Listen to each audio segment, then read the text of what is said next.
Trey Parker and Matt Stone, the two creators of South Park, would bring home $250 million split between the two of them. With all the money being thrown around, it makes sense that Viacom certainly would want to get a piece of that pie with some one of their more valuable properties. So I was at a lunch with Bob Iger today, Disney CEO.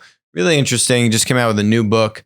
And, he's talking about Disney Plus, which is going to launch November 11th and November 12th. November 12th, I'm going to get it, $7. And I'm a big Star Wars guy, and the other stuff. I like the Marvel stuff too. Basically, what he was saying is that there's room for multiple players in the streaming wars, and I would agree with that. In the same way, there's room for multiple TV channels. It's the same business model. You just have a different distribution mechanism. Yep.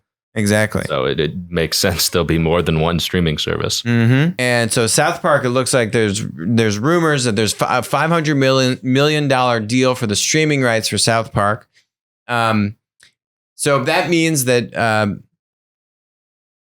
Trey Parker and Matt Stone, the two creators of South Park, would bring home $250 million split between the two of them. Not a bad payday. Viacom owns the other half. Okay. And then they split the other half between the two of them.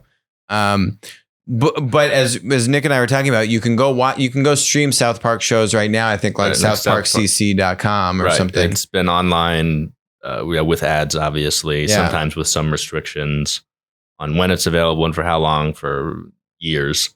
I think it actually started out as a third-party site that basically was illegally streaming South Park, and then they just kind of took it over and licensed it properly. Here, let's put ads. But it's also, I think at some point there was stuff on Hulu, which made sense when Viacom was involved in that.